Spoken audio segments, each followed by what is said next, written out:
1976.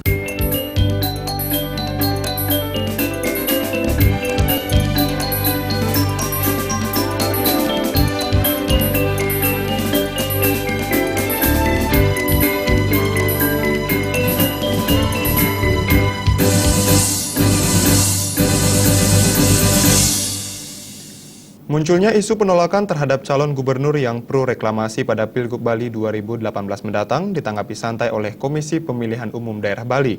Meski isu ini berembus kencang di media sosial, KPU Bali enggan berkomentar karena sebagai penyelenggara pemilu, KPU bekerja sesuai dengan aturan dan perundang-undangan yang berlaku.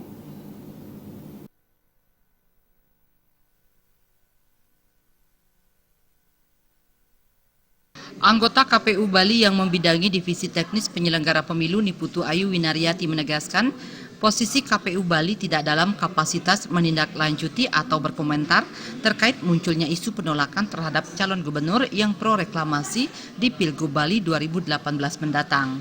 Sebagai penyelenggara Pilgub 2018, tugas KPU sangat administratif berdasarkan peraturan dan perundangan yang berlaku.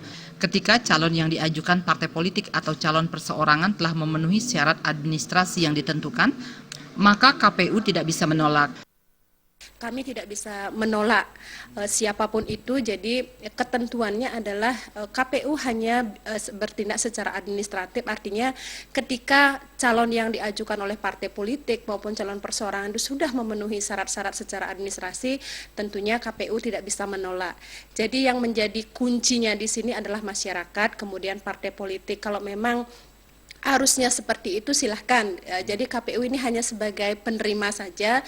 Dengan berbagai isu besar yang mulai mengemuka jelang Pilgub 2018, tentu seluruh masyarakat Bali berharap pemimpin Bali ke depan memiliki visi dan misi yang mampu membawa pembangunan Bali ke arah yang lebih baik.